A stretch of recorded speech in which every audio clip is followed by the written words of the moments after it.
Word Balloon is brought to you by the League of Word Balloon Listeners.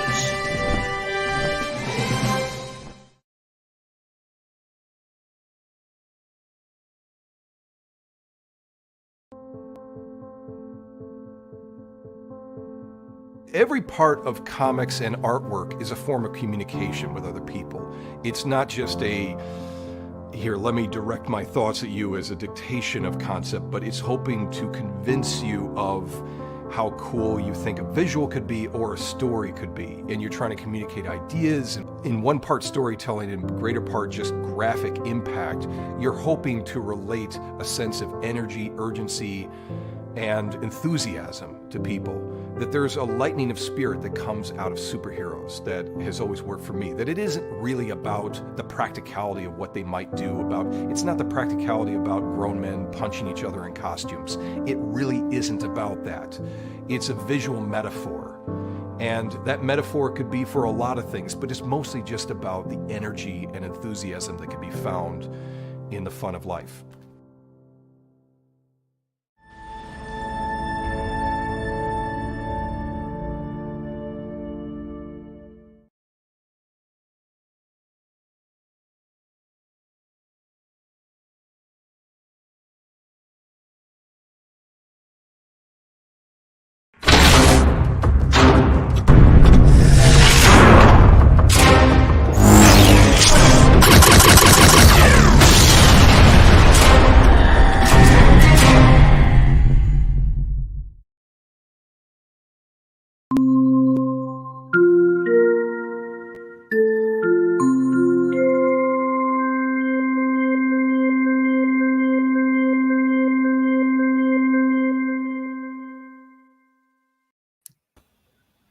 Technical difficulties abound, but I'm determined to can push forward. Okay, John, just checking. I'm not seeing it on the Facebook feed. No, it's not on the Facebook feeds, unfortunately. Oh, okay. It was a wrestle, and I gave up. Not a problem. So don't worry about it. It's okay. Hey, everybody. It's time again for Trek. I know it's clipped our audience a bit, but I hope everyone will jump over to YouTube and check out the feed. But John Suntress here, and very happy to have Wayne Musso with us, and happy to talk about what we've seen in the last few weeks. Discovery. It's been so annoying. It's been so annoying, Wayne. There have been weeks where I haven't watched it, and it was Monday. So that's how annoyed I am for Discovery. It's like, don't care. I forgot that it came back. What's that? And had to catch up on a couple of episodes. Sorry. It's man, I think the most frustrating thing about Discovery is the fact that they just meander through episodes. What has happened in the last 3 episodes? Nothing. Oh my God. Here's Book. We don't have Book. I'm at his casino with Book. I let him slip away. Come on, man. That's just such bullshit. I'm sorry. Okay. When you bring a security officer that the president of the United Federation of Planets said, I don't trust Burnham. Get the job done. You'd think she'd get the job done. Yeah, I don't know, man. I don't know. And again, how you feel? Are you okay? I don't know. I don't know about my feelings. My feelings hurt. Hey, fuck your feelings. You're in intergalactic wartime. What the fuck are you doing? You're part of the military. Oh, and and I've seen it from other Star Trek platforms. Well, Starfleet isn't really military. Okay. Okay. At the very least, and I always like this analogy. Star Trek's the Coast Guard. They really are. I mean, that's fine. They get in when they need to, but they also let people do their thing. Well, if they're not military, why do they need all those weapons? That's just too cogent. Like photon torpedoes, the different types of phasers. They're more than willing to eject a warp core to destroy somebody. And unfortunately, again, the innovations of Discovery, the mycelial network, and the detachable nacelles. Ooh, that's cool. I've talked to I'm like, why? I'm like, yeah, look cool. And it's like, Jesus Christ, man. They serve no function. They literally serve no function. No. If it was like, when the Enterprise D detached into 2 vessels. So yeah, you could do something. Tactical advantage, exactly. Tactical advantage. You got these the are your power. These are your units that get you through warp. Right. And they're now, they're floating away. Well, what are you doing? You're on impulse all of a sudden. If I haven't mentioned it to you before or on the show, because I know I've talked about it with other friends, and it started right before the break, or I noticed it more apparently. Nothing drives me more crazy than the fact that I think there's been 7 or 8 Ferengi episodes where there are Ferengis represented. They never have dialogue, and we have no idea what the Ferengi Alliance is in the 34th or 32nd century. I don't understand that. It makes it's like literally it's like, hey, there's a Ferengi, and because they kind of have a slack-jawed look on their face. I mean, it's like, are you kidding me? What the hell's going on with this show? Good Lord, I don't get it. Oh, I agree. That's all you got?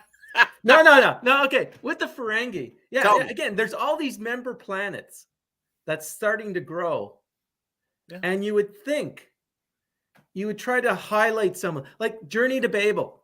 We didn't get to see a lot, but the ones that we saw talked. Everyone talked. Well, and in that negotiation episode that is kind of similar to Journey to Babel. Yeah. Oh, we got Book talked a lot. President talked a lot.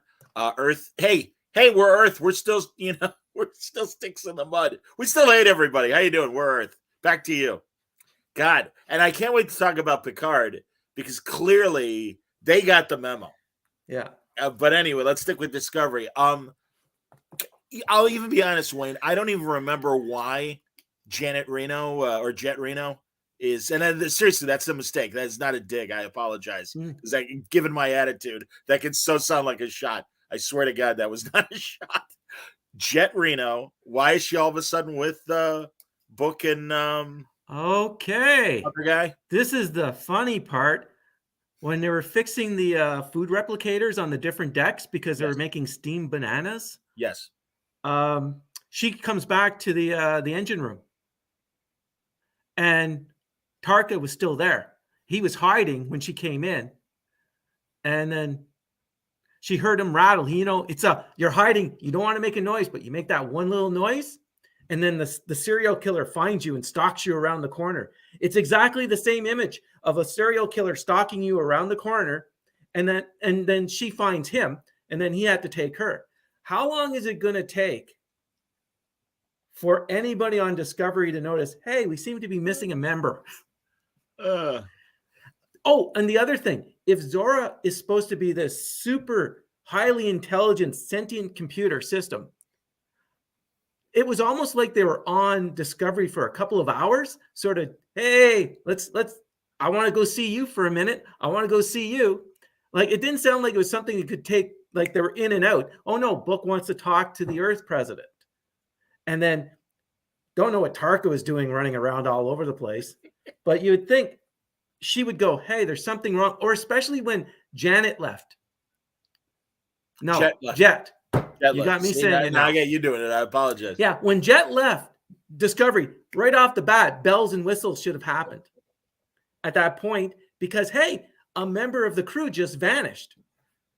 You would think, you're right, and especially the Zora sentient factor, I agree with you. She would respond. She would respond and be like, hey, this isn't right. Something's going on.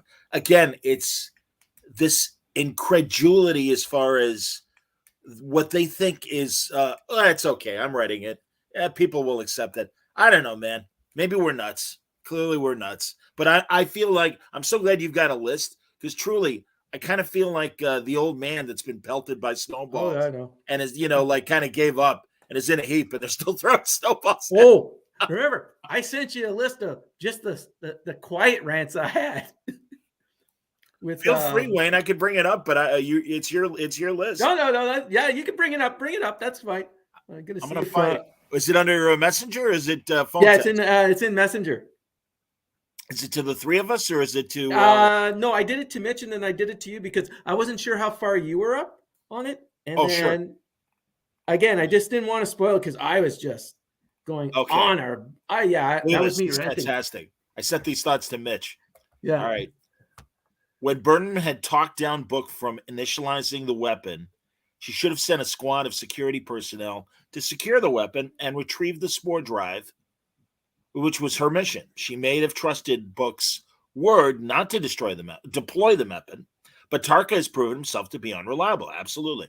Because he created the weapon, and I feel like Strupp. That's exactly right. Yeah. So true. But Tarka has proven himself to be unreliable because he created the weapon and stole the prototype spore drive. Their previous interactions indicate that the guy is a dick. You know I love this subject because if this were a Bendis Tapes question right now, I'd be like, all right, come on, Wayne, let's go. No, but it's true. There's more. All their other interactions with Tarka, he's just this big dick. So you would think, okay, you convince Book, great, but there's someone else on that ship, and Book didn't have that security measure before. She knows he doesn't have the ability to create that. I would have just sent, boom. Yes, we have a nice detente. All of a sudden, the whole deck of his ship would have been loaded with security officers blasting away. Because that's how you take care of things in the proper Starfleet. You're right. Wayne's memo continues. What happened to the president of the UFP being a hard ass? She didn't want Burnham to be part of the new Starship program. That's right. She didn't want Burnham to go after Book because she was too close to him. Yes. And so true. Yes, that's right. And it took the admiral to convince her. She told Burnham that a captain has to make the hard decisions that will cause the death of her crew sometimes. Absolutely. They get the message the DMA is in the Alpha Quadrant and the president wants to turn back and not proceed with the first contact mission. And then she says, we can't tell the crew? What the fuck? This makes no sense based on what we've seen with this character. I'm hoping that Picard this week isn't as frustrating. And then, all right, I'm going to hold off on your prediction. Yeah, hold off on that. But again, like she was this really like no nonsense person putting Burnham in her place every time.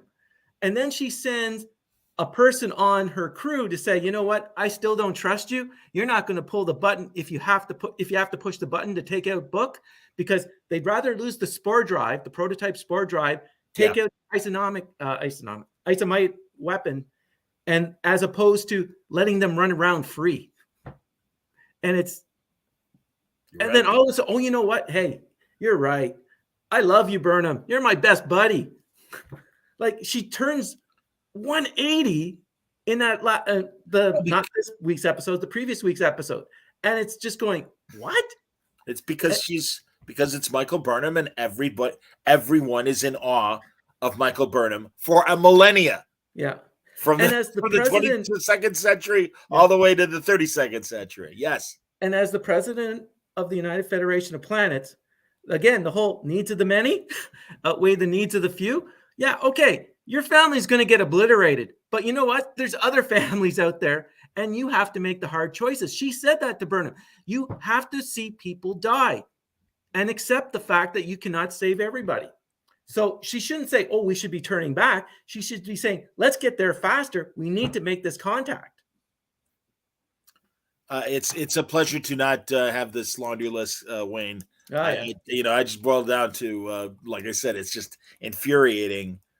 So should we get into? Oh yeah, get into my way of trying to my way to try to redeem the series. So all right, we should set up by saying that again, and I don't understand this, and I know old time Trek fans don't either. Oh my God, we crossed the barrier that's never been done before, and it's like that's been a few times actually that they've done this. I can think of, I got to confirm the one I told you about on the phone. Yeah, no, I confirmed it, John. I got the episode names and everything. Feel free, Wayne. All right. They crossed the barrier not once, not twice, but 3 times, once each season. Wow. The first one is Where No Man Has Gone Before, the second pilot. The second one was the one you were talking about, was the Kelvins. Yes. By any other name.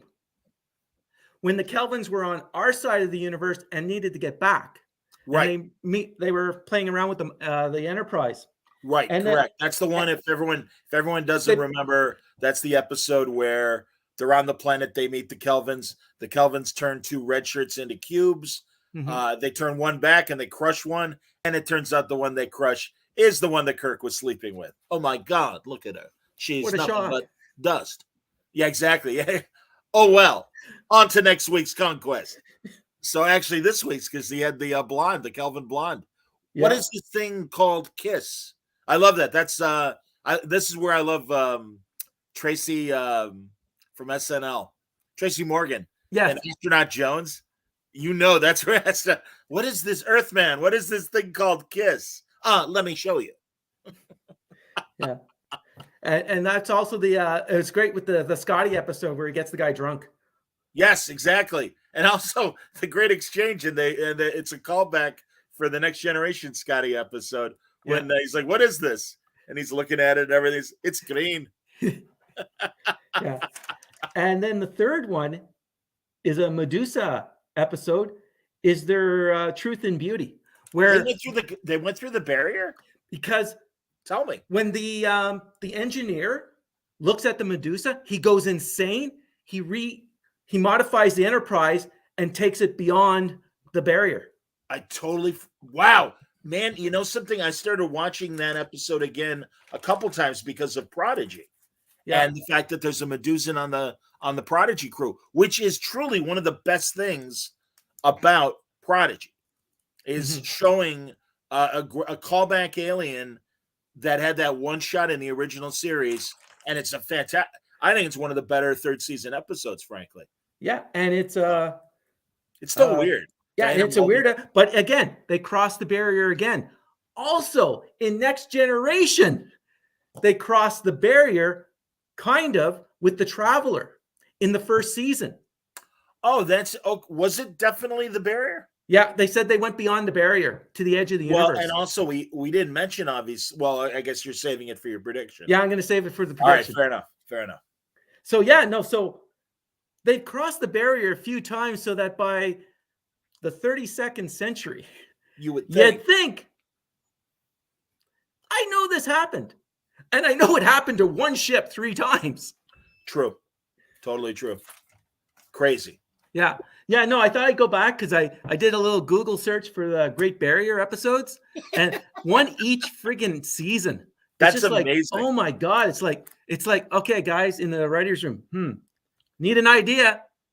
Great Barrier sounds good to me. And in the restored, or whatever you want to call the special edition versions of the original series, the barrier looks exact. I mean, in Discovery, of course, it has to look different because we're discovering we can't do anything consistently. But it was like a pink nebula, basically. Yeah. And you're right. And I totally forgot. The one I remembered was the one with the cubes. Yeah. I had totally forgot. And you're right. It's the trigger event that causes Gary Mitchell and Dr. Daner. So that's, of course, Gary Lockwood and then Sally Kellerman, to become telekinetic and godlike with their powers. They're crossing the barrier, triggered their latent ESP, and they said, and they made the reference, when you're crossing the barrier, it has the ability to like literally destroy your mind. Sure. Well, and again, because they had evolved minds, it turned them into gods. So no, this is great. This is great. I love that because really, before we get to your prediction, and then like I said, so the Kelvins came from the other side of the barrier. They surprise the Enterprise. They take over the ship. They modify the engines and the planets to go back through the barrier. And you see the barrier. Yes. If they don't quite cross it, which I'll give Discovery a pass on that episode, but it's there and we know about it, and they are right there. They're as close to the barrier as Book and Burnham are, when Burnham's shuttle ridiculously is nose to nose with Book's ship. Again, if you're nose to nose, and they said they had transporter problems, right? They couldn't transport in the nebula. Fine. When you're nose to nose like that, you're trying to tell me you can't sneak in a little security guys all of a sudden? You're that close that the transporter technology wouldn't be able to get you through? It's just like we're talking. Hi, John. Do you see me, John? Do you see me, John? It's just like, come on. it was so frustrating. It was just like, as soon as she talked them down, if I was on the ship, I was a security, done. Because you can't trust them. And then, anybody have comments on what we're discussing? Feel free. I appreciate the eyeballs that are on us, especially given that the show didn't make it onto Facebook this time. But I'll post it. Don't worry, guys. Okay, time for prediction, which is why he ain't heavy. He's Cybok. All right, here's my prediction. So we should just set up why, obviously. Okay, this is a chance for Cybok to come back. The worst movie for me personally in the 6-film original cast. Okay, that's movie fair. Is The Final Frontier, written and directed by the one and mighty great William Shatner. Indeed. Is a horrible fucking story. Overall. The only good part, there are like good parts here and there. The Yellowstone Park, kind of funny. Absolutely. What's the secret ingredient? Bourbon. Cool. Funny line. But the whole Cybok as his half brother, again, bringing in all of a sudden that we haven't heard before, that you thought, hey, I thought Amanda was his only wife. Oh, no. He was married to a Vulcan princess. Sir. Vulcan princess? Or high priestess? Or yeah, she was some sort of royalty. She was royalty of some sort. Yes. And then she dies, but he has an older brother named Cybok. Okay. Well, okay, we'll accept this. We didn't know Kirk had a son. He had a son in Wrath of Khan. Fine. Right. They make a joke out of it. And that's great. Because it is like, technically you're right. I don't have a brother. He's my half brother. And even and Shatner's like, all right, I got to sit down. What the hell's going on? And that's exactly how we all feel, and that's fine. I have a soft spot in my heart for Star Trek V. It is not a great movie, but the sum of its parts are better than the whole, because I like the campfire stuff. I love that Kirk, Spock, and McCoy are trying to basically take over the ship again after Cybok is running the ship, and that they're left on their. I mean, come on, when Scotty breaks them out of security, do you not know a jailbreak when you see one? I mean, that's a great line. And just a lot of those moments of them even just talking to each other, are great. And I even like Cybok's showing them their greatest fears or their greatest pains. Yeah, I need my pain. But oh God, McCoy's dad dying, heartbreaking. Great actor, by the way, Bill Quinn, who was Mary Tyler Moore's father on the Mary Tyler Moore show, and he was Dr. Melnitz on The Odd Couple. Great character, perfect casting for DeForest Kelley, and more importantly, Dr. McCoy's dad, because he was a crotchety medical man on both The Odd Couple and on Mary Tyler Moore. So it's kind of perfect that he's Grandpa McCoy. I love it, and but all those scenes are great. But you're right. So you get to why again they crossed the barrier in that. Obviously. Yeah, because Cybok is receiving visions from God. He believes. He believed. Oh, no, wait. We'll say God for now. Let's say God, sure. Yeah. So he believes he's getting visions from God. They actually cross the barrier. They get through. They go down to the planet, and it's not really God. It's this alien life form, kind of an energy life form, because we really don't know what it is, because we never really see it other than images of, hey, I could be whoever you want me to be. Right. You want me to be the devil or whatever? So, and then Cybok fights with him.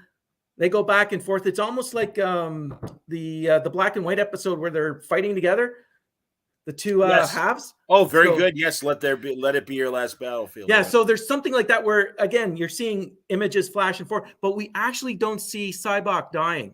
No. And we don't really see, you could fire as many photon torpedoes as you want. Oh, okay, here's the thing. I'm firing a photon torpedo at a target that's within 20 feet, maybe 30 from Kirk, and it doesn't take him out? Come on. It doesn't matter. Like that was a little too close. No, and like you said, the fact that the alien is some sort of energy being. Yeah, again, that's the easiest out. I mean, it opens so many typical sci-fi trope doors if you'll pardon the pun. Yeah. So that's fine. It's like anything could happen. And I've been saying, like, really, as a challenge to this continuity implant of Burnham being Spock's adopted sister, I roll my eyes. I can't help it. I'm like, okay, let's see Sybok matter. Where's Sybok on this dynamic? Because we already know that Sybok was the rebel in the family, that Spock had admiration for him while they were both on Vulcan. I mean, so there was at least a level of understanding between them. Yeah. Okay, well, now Michael Burnham is part of the family. Mm-hmm. How did she miss all that? True. That's my question, and especially given where we see Ethan Peck as young Spock in the second season of Discovery, it's like, all right, Sybok has to be there. He has to, and also flashing back to them being small children.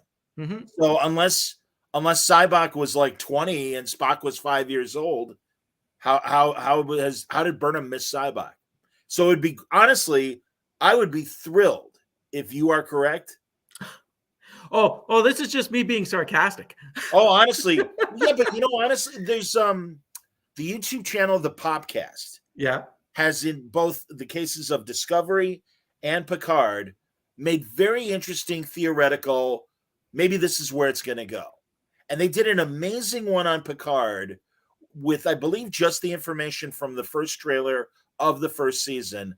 And it was like, wow, that's a really interesting story, and far more interesting than the shit we got from season 1 of Picard.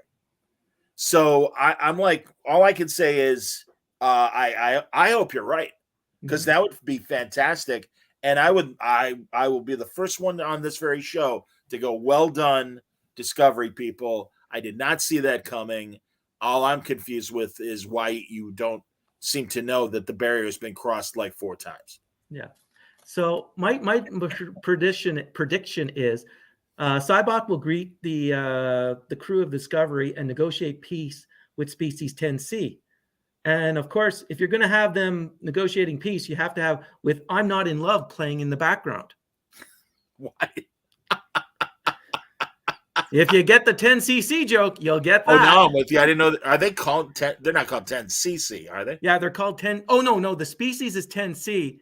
The group is 10cc. Oh, sure. No, absolutely. Godly and Cree, man. Of course. Yeah. Okay.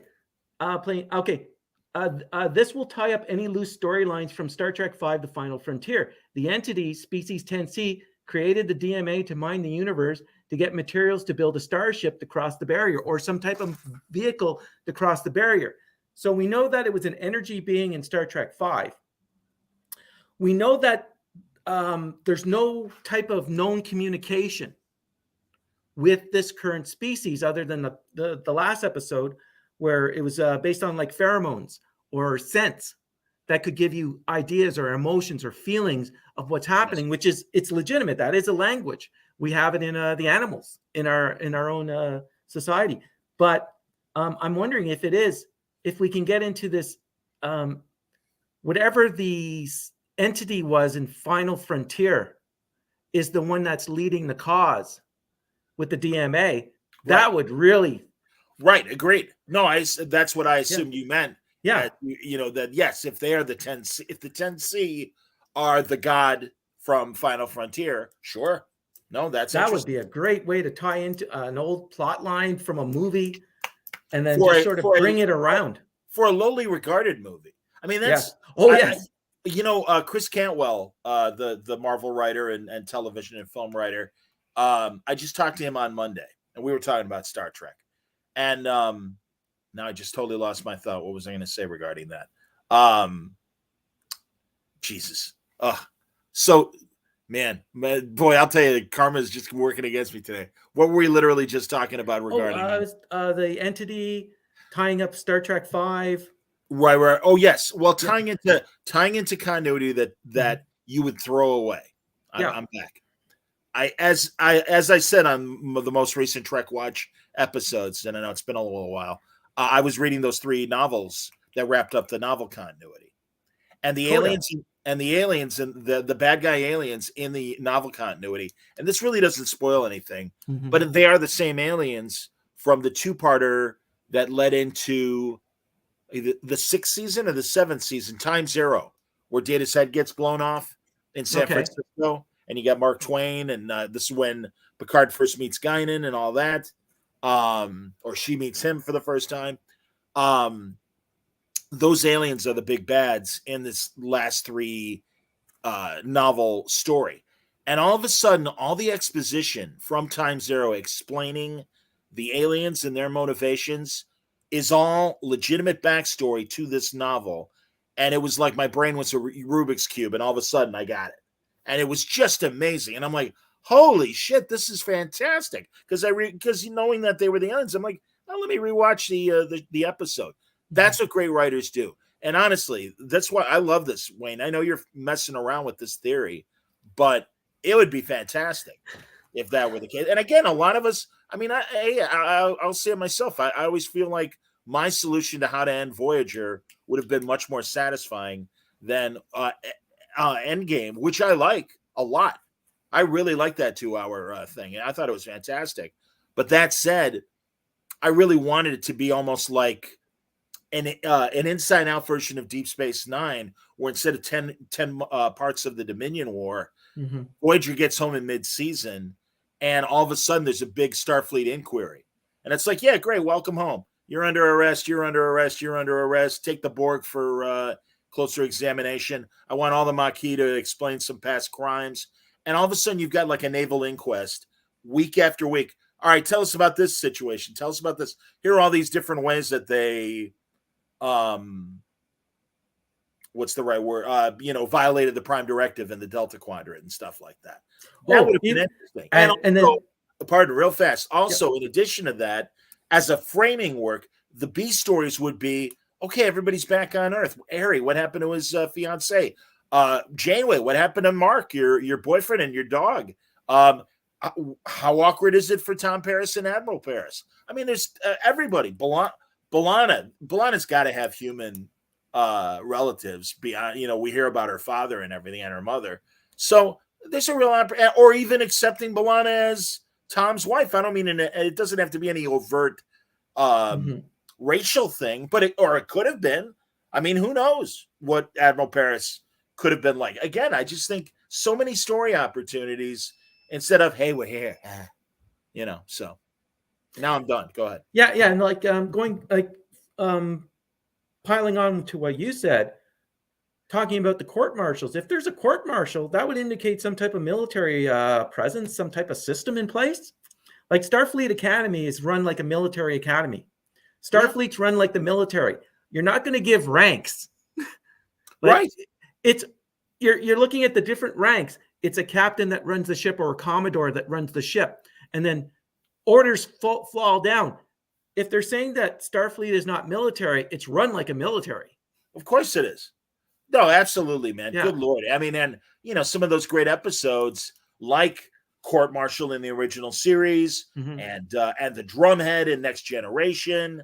And I can't remember the name of it, but in Deep Space Nine, even when the Klingons accuse Worf of killing the civilian ship. Yeah, there was the treason too with the Klingons. The whole that they blamed. It wasn't Worf's father that tipped off the Romulans. Duras. Yeah, Duras. The Duras family did. Yep. And to save face with the Klingons, that's what he did. That's when Goron was going. He's a Klingon. I think it was Gowron. Gowron. Gowron was the emperor. Yeah, he was the one that said, "You're a Klingon. Duras, you're not." He's not the emperor. Kahless is the emperor. It's the High Council. He's the Klingon High Council. Yeah, but it's just, I don't know. No, I agree. It's awesome. I believe it's the same. Back to Star Trek V. In those episodes, I believe it is. If not the same character, Kempek. No, it isn't. All right, that was his. Kempek is the outgoing Klingon head, and or Chancellor. Chancellor is the that's Klingon. Right, Chancellor. But in Star Trek V, there's Captain Kor is the Klingon that's on Nimbus 3, the planet of peace. and it's the same actor.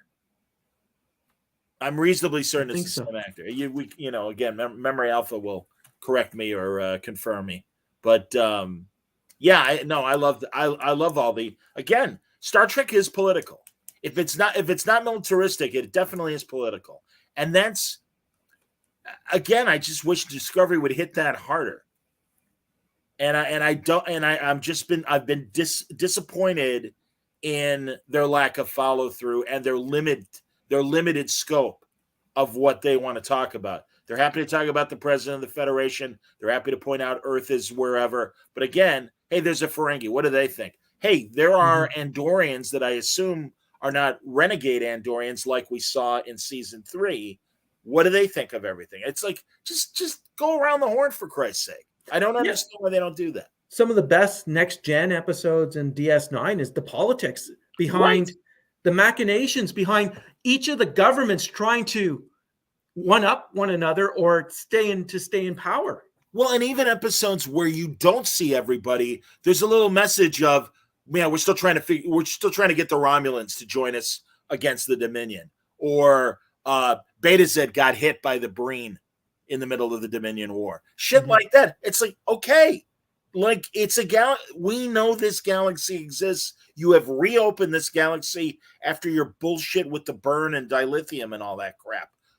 Let's go around the horn. Let's see what everybody thinks. And again, how have we not heard from the Klingons during this cataclysm? I don't understand that. Where are the Klingons in their society? Who know? I don't understand why we haven't seen them. We know about the Vulcans in Navarre, all that bullshit, and that's another thing. Yeah, I don't need the woman from Navarre and Saru getting down. Good for Saru getting some. Don't get me wrong, and vice versa. But I Romulans were not able to do the Vulcan techniques. Now maybe in 1,000 years they can, but she seems much more Romulan than Vulcan to me. Yeah. Well, they are vegetarians. If you, but you're killing literally. Yeah. Here's a thing that I was thinking of. David Cronenberg plays this amazing psychiatrist who says, "Yeah, we've known people from the mirror universe." Yes. So obviously, they had to have identified Tarka as from the mirror universe. Like, if he's that smart, if he's supposed to be that smart, and then, I know this, you would think right off the bat, and that they used Tarka for their own purposes to advance the Federation. Sure. That as soon as he left, there would have been a debriefing with whatever crew that was going to go after Book to say, hey, here's my profile on this person. Don't trust him. Like, again, it's just like they set up these characters to be extremely smart, know what they do, and then they fall down to just we need to fill out some episodes to make this longer. Well, I listen, I love Cronenberg's character.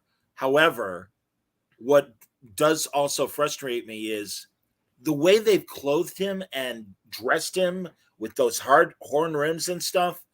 It's not just that he looks like Ted Danson. It's more important that I think they're posting him as a potentially sinister character. We're still waiting for if there is something sinister, because, and I'm curious what you think. If he's just supposed to be an interesting character and stuff, could they have softened his look and given him like wire rims, or you know what I mean? Because not only does he have you and I here, hold on, let's both be David Cronenberg for a second. There we go. You know, I mean, if you want, I mean, they're giving him borderline Harry Carey glasses, you know? Yeah, but I think he just said, yeah, I'm not going to wear any other glasses. I'm wearing my own glasses. Could have been better than I do. You're Canadian. Yeah, no, he does wear glasses like that. Okay. Well, and that's true. I guess he is just being him. Yeah, he's just being him. But I'm just waiting for his medical examination tools to show up that are weird looking. Hilarious. No, I don't know, man. Or that he's watching a TV and a hand comes out with a gun and stuff. Videodrome fans know what VHS tapes. Hilarious. I don't know, man, because again, I think he's great. I appreciate his dialogue, and I think he's very effective at what he does. Mm-hmm. But it just seems to me, and maybe again, it's just his regular makeup, that it's like something sinister is supposed to happen. Well, he could be behind Section 31 or the whatever it is now. But again, we've seen no indication of sinister doing, and it just seems to me they're kind of waving it without actually pointing it in any direction. Well, that officer that came from Starfleet Security, I wonder what she does, because it sounds like she's a black ops. Yes, former Braceface. I love how and listen, I want all actors to be comfortable in their roles because they are 10 and 12-hour days at least. So my sympathy to her and Robot Girl going, hey, I don't want to wear this shit anymore, but I still want to be on the show. Okay, no problem. We'll make you human. And we'll kill off Robot Girl. And then Braceface had the big, breather brace on. And then hey, guess what? 1,000 years later, I don't need that anymore. Oh, great. I just got 2 BBs on my face. Okay, good for you. But yeah, that was a whole big. The funny thing is, I had forgotten that she made the leap to 1,000 years ahead. Because she left Pike's crew to join the Discovery crew. Okay, well, and I just remember her and Michelle Yeoh defeating Control in the past, rather than making the leap. So that's why I was like, oh, I guess she made. I mean, that's the thing. They're like, oh my God, it's so great to see you. And I don't know about the rest of the viewers, but I'm just like, oh yeah, I remember you. All right, whatever. It's like they overplay every scene. Didn't they have like an internal conflict between the two of them? Like she didn't like the Discovery people. I had forgotten that she was on Pike's ship she was on the Enterprise. Yeah, she was a security officer on Pike's ship. That makes sense. So does that mean she'll be on Strange New Worlds or no? Because she's in the future. Yeah, Strange New Worlds takes place after. It isn't going all the way back. So I can appreciate that. Well, there you go. And we're only weeks away from Strange New Worlds. All right, let's talk about positive stuff. All right. And switch hats. There you go. Attaboy. I thought you'd like that. Wayne, did I tell you I haven't made this announcement on a Star Trek show? All right, bitter irony, everybody, and truly understand where I come from, and I think I'm okay saying this on a Star Trek show. I got a very nice honor from my alma mater, Illinois State University. I'm being put in their Radio Hall of Fame, their Broadcast Hall of Fame, for Word Balloon, which is terrific. Mm-hmm. I mean, they're acknowledging my radio work too, but really, it's for Word Balloon, which is just fantastic. It's the same weekend as the Star Trek convention here in Chicago. So I can't go. Now, and I'll be honest, as you can hear in my voice, I'm like, oh, okay.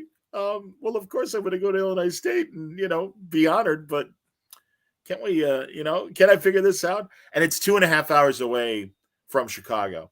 So again, I'm an asshole. I know, guys, you'll forgive me, but Star Trek is very important to me. And not to be able to go bums me out. So what are you going to do? Anyway. Yes, I do agree. I did like Picard, but I have my biggest beef with it so far is Patrick Stewart looks so frail. He reminds me of how he moves and how he talks. Reminds me of Stan Lee in the last couple of years. And it just feels icky seeing him. Like, it's a good story. I think it's a good story. I just wish he wasn't there. Well, or it was happening 10 years earlier. Or recast it. Yeah, or like I said, 10 years earlier or something. No, I understand, man. Oh my God. And like, I don't know if especially at the end of the episode where he makes the decision to self-destruct, is he having a senior's moment? Oh, Jesus. Is it like he's sort of there and Patrick, line. And all right, well, should we get the nitpicks out of the way? Yeah, okay. I love that it's the Stargazer again. That's fantastic. I don't hate the design of the Stargazer. My buddy John Price was kind of ranking on it. And I'm like, I think it's too busy, I think. And I'm going to have John on and Larry Young, because I love their Star Trek review show. And I don't even know, they usually do them on Fridays. I hope they did one today. But regardless, I'm okay with the Stargazer. Why does Picard have the self-destruct sequence? Yes. And I don't understand that. That was why isn't there a letter beside the name? What do you mean? Okay, every different serial type number? of classes, you have your serial number, NCC 11701-A-B. Or an X. It says all the way to whatever. But every other ship, as soon as you move to a different class, if you're still naming that same ship in the Federation, they've always dashed this, dash that, or it's a totally different name. So since the Stargazer already existed, you think it would be a -A or a -B. Well, it is a different serial number. I watched. It could be a different serial number. It is. Is it? Will Wheaton on the Ready Room post show that's on YouTube. Again, Paramount Plus makes it harder for themselves in so many stupid ways. I watched Picard. I wanted to watch Will Wheaton's show, figuring they'll be okay. Let's watch that. It wasn't on Paramount Plus, but I found it on YouTube, and I'm just like, I don't know what. Whatever. I mean, for the Ready Room was on both forever, and I think it's smart to make it a free show. But it's like, keep it on Paramount Plus, dumbass. Why isn't it there?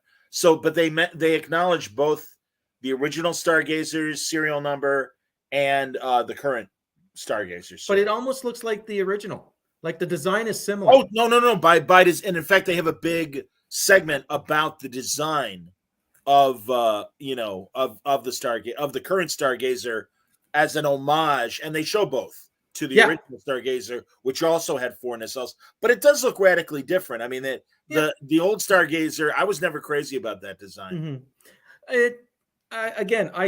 I'm if you call it the same name, you got to put it. It has to be similar. Use the same serial number. I didn't know it wasn't the same serial number, but they should use the same serial number. I agree with that. I thought it should be too. It's like you shouldn't have a ship should not have multiple. A ship shouldn't have multiple serial numbers. A name shouldn't be associated to multiple serial numbers.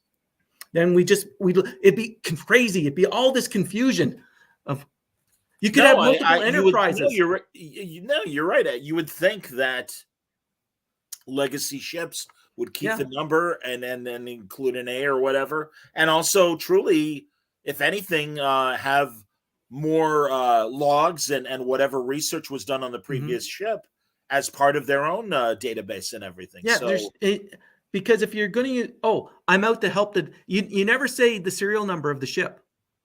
You always say, I'm out to help the Constitution. I'm out to help the Excalibur. I'm out to help Discovery. That was never say.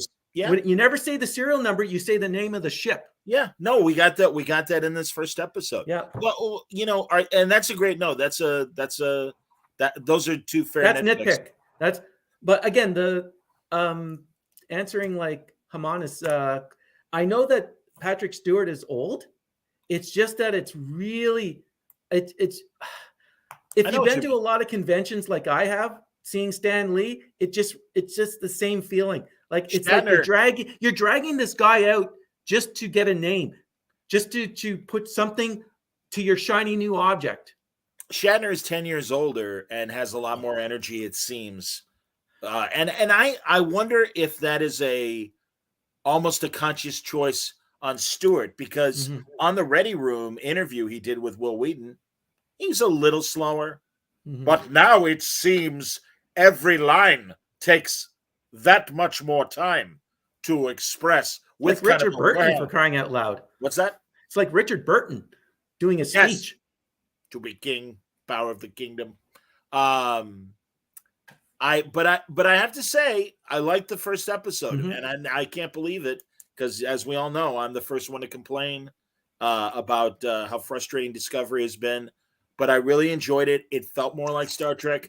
As much as I think it's a convenient, if not cheat, just the fact that it's a year and change after the events of Picard season 1, how everyone is suddenly in Starfleet, how Starfleet's attitude towards Picard is much more happier. I love all of that because we love him and we want him to be the revered admiral. but it is weird. We've gone from shut the fuck up, John Luke, and really like this isn't your house anymore. Get the fuck out. To Admiral Picard. Oh my God, you're speaking to the cadets. All that shit. It's like, good Lord. I don't know. And again, I'm glad Crystal Ball Rios is a captain. That's good. I think it's a little fast, but whatever. You think they'd have a no smoking policy on Starfleet? Yeah, no shit. Look at the stogie. Yeah, it just I thought it was too convenient that you would allow a substance abuse individual and a guy that just said, fuck the Starfleet, I'm going to fly my own ship, back in to their open arms with no problems. Again, it just, they obviously had issues with Starfleet, and all of a sudden Starfleet is cool. Right. Exactly. Well, that's the thing. So does that mean that Anne Magnuson, who played Admiral FU, was she another renegade that, I don't know. No, we're not. Again, these are just slight little nitpicky things. Yeah. Otherwise, if you watch the 2 episodes like I did back to back, and thank God I did, because my PVR would have screwed it up because the descriptions were wrong on the Space Channel or the Sci-Fi Channel up here. Okay, they had a Discovery as a 10-minute episode. Oh, it was actually DS9 before it. Oh my God! So I was watching it live, like when they broadcast it at 8 to 10. So I watched Discovery first, then that. If I didn't, my PVR would have messed up trying to record it. Okay. But I thought Picard was good. An interesting look at the Borg Queen. It kind of reminded you the end of season 1 with that tentacle creature from The Void. That's initially after, for a moment, forgetting that it was all about the Borg Queen. That's what I thought it was those tentacles from the wormhole at the end of season 1. Yes. And then when 7 confirms it's the Borg, then you're going, is it possible that was it also or some type of Borg cousin that was that sentient AI that attacked at the end of Picard? Oh, I see. You're saying that there could be a connection between the two because they're coming through a transwarp rift. Yeah, conduit or whatever, or rift. Sure. Possibly, I guess. I mean, all we saw were tentacles, so who knows what that represented. Honestly, more likely, season 1 is season 1, and let us never speak of it again. Because that's what a lot of these nitpick tweaks to me suggested of almost like, and this guy, Terry Maltis, who is the showrunner, all indications on all my background sources are this guy knows Star Trek. He knows what he's doing. Mm-hmm. And I hope to be talking to, before the end of the month, Mark Bernardin, who's part of the season 2 writing staff. I reached out to him yesterday, and he's also got a new graphic novel coming out at mid-month. So, I don't think it'll be a problem. I haven't listened to Fat Man on Batman to see if he, or Fat Man Beyond, whatever it's called these days, if he, has talked at all about Picard on his show. I just haven't listened lately. But regardless, this felt like Star Trek. Again, with the big eraser kind of, you don't have to worry about that shit from last year. I was okay for most of it. It's Soji, right? Which twin is the living? Still alive? Yeah, I think it's Soji that's still alive. Yeah. That she's on like a publicity tour. And Alison Pill is just basically the drunk. Right. Agnes is just drinking her way through the galaxy. Yes. Well, and again, her shorthand, I was charged with murdering my old boyfriend, but I got off because I was possessed by an alien. Yeah. Wow. I now know a perfect. Next time I commit murder, I was possessed by an alien. Hope that after murdering somebody that you get picked up for a second season on a series, and they don't like that aspect of your character, so they're going to write it off with one sentence of, don't worry about that anymore. It's been solved. And again, that's my just a little nitpick, because I thought all the action scenes were great. Mm-hmm. Wasn't it great too that when you had a fleet of Starfleet ships, they were different goddamn Starfleet ships and not cut and paste the same goddamn Starfleet ship? Where's acting Captain Riker? How come they didn't get him from the pizza oven to come back and lead a fleet? You need a big ship. Yeah, it could be. That's true. He's a big boy. But I just again, those are the little negative things. Oh, and all right, and now I got to say it. We used to call them Hazel and Alfred, the Romulan helpers. Yeah. How much do you want to bet? And I'm sure you think the same. Like, the reason why Alfred's no longer there, budget. Cut that character. You know what they do? One person can do it. Picard just needs to talk to one person, and let's keep the Irish lady. That's fine. But she's sweet. I like her. Hey man, I like her too. But she is like 30 years younger than. Doesn't matter. No, she's 300 years old or something. Like, she's Romulan. She ages slowly. Oh, is that the deal? Well, yeah, they're cousins. They're cousins to the Vulcans, and they. Oh no, you're right about that. I just never heard her say her age, and of course. Well, I don't know if she's 300, but she's. Yeah, and I just love her whole thing of I used to doink Alfred, but now that he's gone, my loins are warm for somebody else. Hint, hint. Oh well, geez. I've got to go get a pack of cigarettes. I hope you don't mind. I'm going to leave now.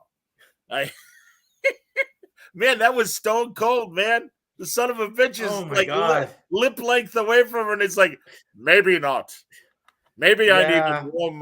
Maybe I need some Earl Grey. Yeah, I get better satisfaction of being in Starfleet. Thank you.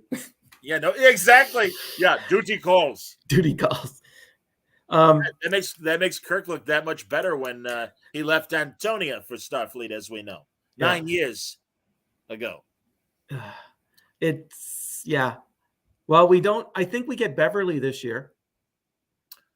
We'll see. We'll see. Okay, great to see Guinan. And by the way, I'm so sorry, everybody. I had every intention of having photos ready, but my computer was, like I said, I had to wrestle the goddamn thing to get things going. So from a video standpoint, I apologize.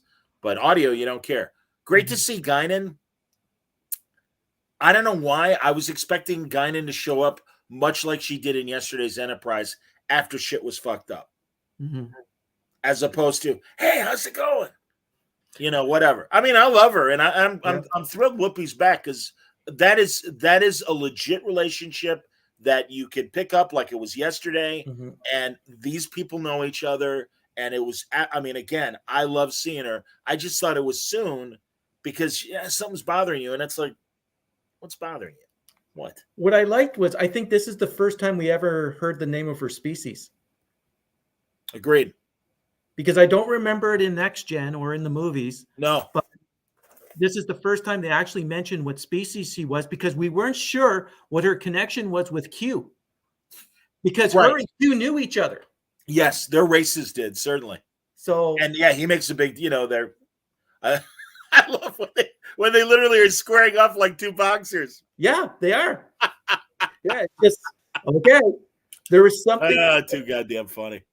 That's awesome. But I liked her line about the wine that he brought is the special vintage from Chateau Picard, and she said, "Yeah, no, we don't save this stuff, man." Well, yeah, it's like don't buy green bananas anymore. Exactly, man. Jean-Luc, I don't think you have much left in the tank. Exactly. Oh, Guinan. Well, I'm. But yeah, no, I thought their interaction was really good. I thought she was great. No, they were great, and I'm reasonably certain we'll see them further along. But like I said, it just seemed to me that was a little. I'm glad they did it. I'm glad it was in the first episode. But yeah, I'm like, wow, I expected her after things had changed, as they will, as they already apparently have, because you got the synthetic attendant for Picard. Yeah. And here's something. Okay, they could actually do a spin-off series with Whoopi, because it was like in this little bar that's off the beaten track. Think of like Munden's bar in Grimjack. 100%. You could do something like that. Oh, absolutely. No, I agree with you on that. No, that would be amazing if Whoopi had the time to do a Guinan show. That'd be fantastic. Oh, she might if she keeps talking on the View. You mean? Oh, yeah. Oh, you think? Her recent controversy. Yes. I don't know if they'd want her if there's any controversy. I don't know. That's gonna be that might be a they'll take her. Problematic. What else? Great seeing Q.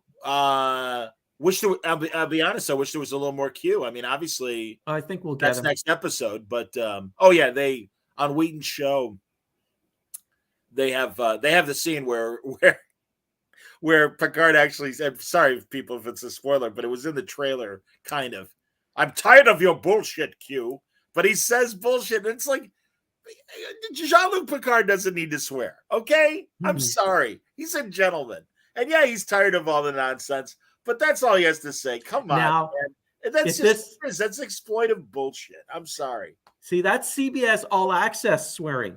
If this was HBO Max, it would be a totally different word. Your motherfucking bullshit, Q. Yeah. But, I love Delancey. They did the great de-aging. Yeah, that was cool. And, let me make you feel more comfortable. Click. Hey, it's me as I am. Well, and that was fine. Yeah. I mean, it was unnecessary. No, that was perfect. Yeah, I mean, I personally thought it was unnecessary, but it's like, all right, that's fine. Good. And even mentioning that Guinan is hundreds of years older and stuff, it's like, all right, whatever. You want to point that out? Okay. Although maybe that allows the potential when they do go back to modern day Los Angeles that Guinan will be there. So, and help them in the past, like she did in Time's Arrow. I just love Delancey. He delivers lines. All of his episodes, no matter which ones he appeared, it's just the way he delivers lines. It's just amazing. Honestly, I was aware of him in his soap opera days here in the States. And also, I have to agree with Will Wheaton. When I watched The Ready Room, he and Stewart discussed John Delancey. And it's true. It's like, Q is like that wayward uncle or cousin that is part of the family, but you don't see him all the time. But when he shows up, he knows everybody. He's got everybody's number. He knows what to say. And no, he's amazing. And no, they're much like Whoopi. Yeah, great idea. Those two ideas of bringing Q and Guinan into season 2, that's fantastic. And Q is definitely the modern version of the Squire of Gothos.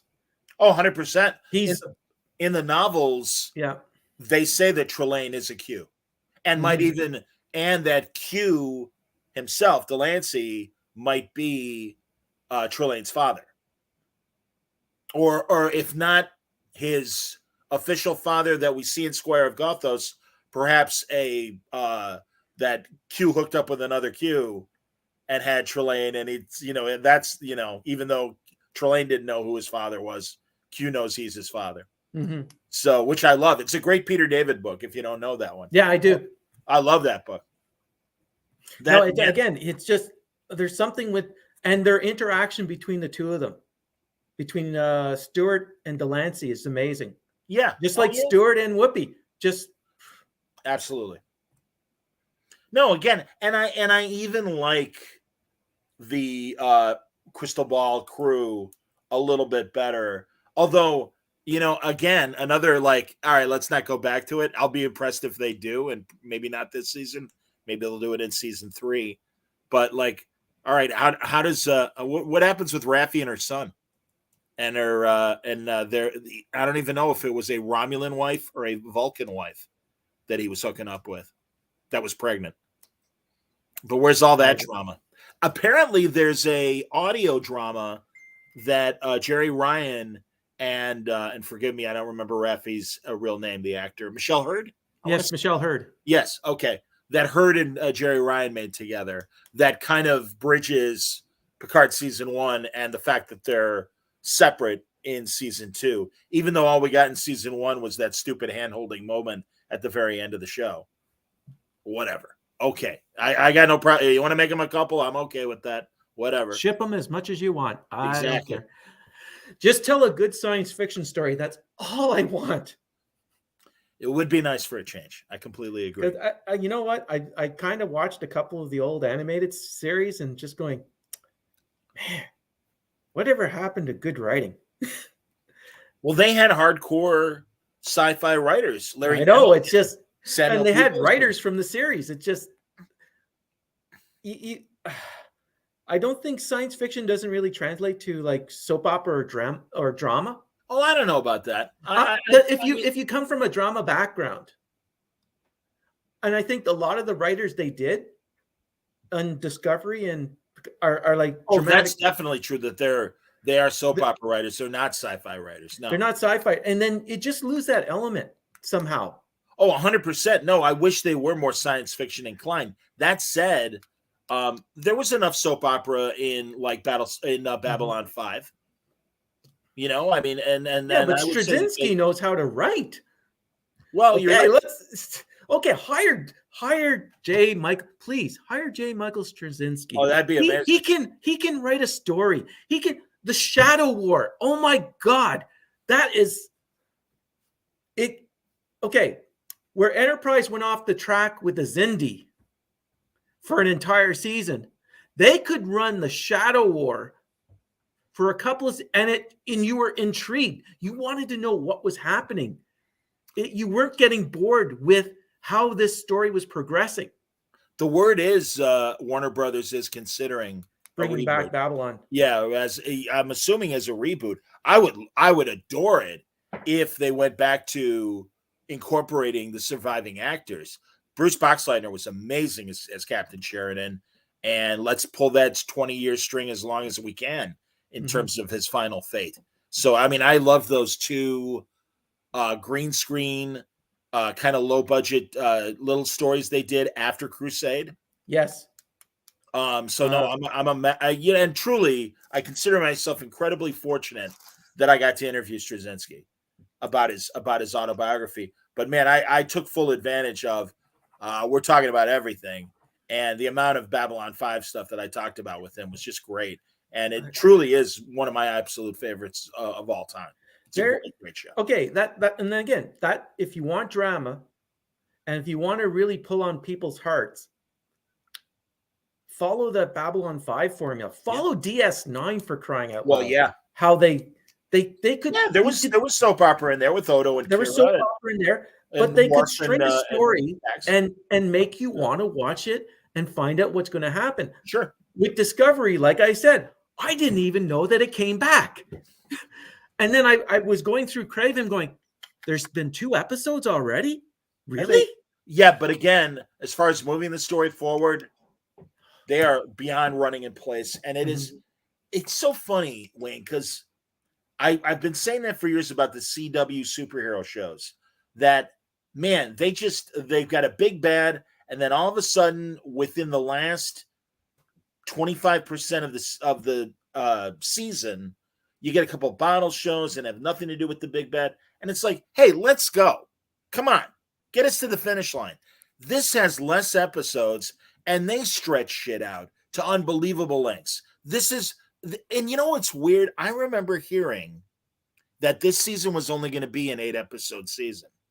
And then all of a sudden, it's now 14. Now, maybe that was misinformation, but it does also make me suspect that maybe they only had an idea for 8 episodes. And again, the idea is to keep Star Trek on as consistently as possible, so nobody breaks away and takes a break from CBS All Access. Just put more to Prodigy or Paramount Plus. For crying out loud, that's the only real series so far of the new Trek that really feels like Star Trek is Prodigy, and it's supposed to be a kids show. Well, and there's nothing, and that's good because it is the introductory. If you're totally a newbie, watch Prodigy show. And I think it fulfilled its edict in terms of this is what we want to be. Well, that's what we got, and that's great. I'm totally cool. Yeah, with that. No, I agree. It's just like I just can't believe it that you get better writing, better characterization, and you know who these people are, and you feel for them. Especially when the episode with the rock creature, when she's lying down and she thinks all the cute little animals are running around her, and it's not. Eating it. Yeah. Yeah, no, that was just chilling. That was chilling. No, and even when they've dug into emotions, there was that one episode where was it the Medusan that keeps slipping between time periods? Oh, it was it was her again, because she was the one that learned all the different things. And then at first, when we first meet her, she's very innocent, very she doesn't have a lot of knowledge. She knows how to dig into the rocks and that. But going through that time episode, because she had to learn everything, she could figure out stuff. And then she was the one that helped bring everyone back. Right. That's right. And she was, and she became more competent. It was very much like in comic book continuity with the Teen Titans when Bart Allen hurt his leg and he had to couldn't run. So he sat around a library and researched and came out a much more mature and grounded person and stuff. No, I agree with that. I really believe, including Discovery, that as much as they're like, well, we're going to do our thing and we're not going to be influenced by the old school fans, I think they're listening to us. I really do. Because even Discovery has become a bit more episodic this season while still being about the big story. Still talking about the big story, but involving more of the crew in the big story. Yep. Each of them has a certain role. Each of them will have their own moment. It might be not that big, but you'll see them in all the episodes. They'll each have 100% their own moment all the way through it. And because that's what you need for people to love your characters. Right. Well, they are on camera too much for them to just be, as I said earlier, the silent Ferengi. And, I mean, or even the two Detmer and Dreadlocks. I can't remember Dreadlock's name, but they gave her shit to do this year when they were at the casino and she got to fight and everything. No, everybody's getting a chance to shine. The bridge is where shit happens. I understand that you're focusing on Jet Reno and Stamets and Culber and all those guys. The shit that matters happens on the bridge. We need to know who these people are. And Kirk did not have all the answers. He relied on his crew. Yeah. And that's the thing, man. They can't all keep looking at Burnham. So it's I really believe that they finally maybe understand. And it wasn't just, well, you're just used to it that way. We could do it different. No, you really can't, because then it's non-Star Trek. So, and even in Picard episode 1 on the Stargazer, you felt like you had a competent bridge surrounding Rios. I just want to know, in the that'd be the 23rd century, or maybe not, whatever it is, where do you get a lighter? Because I don't know if it was the number 1 officer flips the lighter to Christos. Hey, isn't this how Apollo 1 happened? And not to be gross and sad, that's a terrible tragedy. Yeah. But yeah, I mean, it's like, I just okay. And it's the right lighter to light up a cigar. Maybe it's a holographic cigar. Oh. I did like that 7 still had Rios holograms in the La Traviata. And it makes sense because she's still consistent with her character because she wants to help people. Yes. And her main concern is helping people, as opposed to, I want to be part of Starfleet. Oh, absolutely. Oh, no, absolutely. No, and I think that's fine. That, she, even in season 1, I'm like, okay, no, she wouldn't gravitate to Starfleet. No. Yeah. So there's no reason for her to. No, I agree. But it's going to be interesting. Yeah. Well, no, I'm curious. Again, why does, I mean, they've asked decent questions. Why are the Borg calling for Picard? Save us. And why is it not a cube? Because that was a funky looking ship. Although in the last two-parter that from 6 to 7, that where Laura was back and Data seen Descent. Okay. That 2-parter, the Borg ship in that was not a cube either, and wasn't a sphere. That was a weird looking kind of I mean, go back and watch the episodes. Yeah, I'll have to, because I was just looking and going, wow, that's something different. I still, the Borg Queen, I love the look of her. Yeah. Looks a little like Doc Ock, but it's an interesting.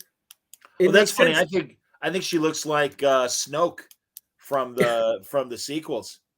Yeah, but it's the tentacles. Oh, definitely. No. I hear you with the tentacles, certainly. Yeah. I don't know. And again, I understand wanting to just kind of ignore the previous season. Although if you watch the podcast, their predictions for Picard season 2 are very interesting beyond the Borg, and maybe it will tie back into season. And I hope they're filming season 3 because I really they are. Because you need to get that in the can as quickly as possible before he passes on. Literally, well, I hear you, and according to the JD wants to know if Alex Krieg is the Queen again. No, she's not. It is a different actress. I forget her name, but that's easy to look up, JD. But no, it's not Alice Krieg, which is too bad because she was great. They in the Ready Room interview with Patrick Stewart, Will Wheaton asked him and said, "I know you're right. I know you're almost done filming season 3," and he said, "Yeah, we have 2 episodes to go." Good. So that was the word, that they were shooting both shows at the same time. And he said we literally wrapped on season 2, and then the next day we started shooting season 3. So he said Star Trek has invaded most of my life for the last year. So and has lined your pockets quite well. What's that? And has lined your pockets quite well. Hey, God bless them. I hope they're. Oh yeah, they backed up a truck. Absolutely, man. No, and then I mean, again, I think it was money that kept Shatner from coming back to Enterprise. Ultimately, when they had that great, about that, where they were he was gonna be Tiberius from the Mirror Universe and everything, and it's like, oh, that would have been amazing. So, what are you gonna do? What I hear from my friends about what's going on in Star Trek, I'm hearing that we will like Strange New Worlds. I'm hearing that we will like season 3 of Picard thematically. That's all you can hope for. And again, I mean, it just seems in general that they are listening and they're saying, no, Star Trek is about an ensemble. You really have to give everyone at least something to do. Yes. And also, no, we again, don't make the Federation the enemy. We like, or Starfleet or Earth or whatever. So I don't know. We'll see. And that's, I mean, good Lord, to the point of that Admiral coming to Picard and being like, hey, I need you to get to the Stargazer and check this shit out and everything. It isn't like, well, despite your arrogance, apparently you are important to this mission. I mean, again, Ann Magnuson was such an asshole last year. And it's like, you don't want that. I guess it's fair to maybe explore taking a character out of their comfort zone, but it's like, I don't know. It just didn't seem believable. Okay. So I'm just looking at IMDb. Yes. And I don't see anything saying Borg, but I have an alien emissary, so I'm assuming it's her, and it's Minik Gunanratan. Sure. Right. She's Sri Lankan Australian actress. Oh wow, interesting. Very interesting. Yeah. So it's an emissary, an alien emissary. Whatever. So they're not confirming Borg.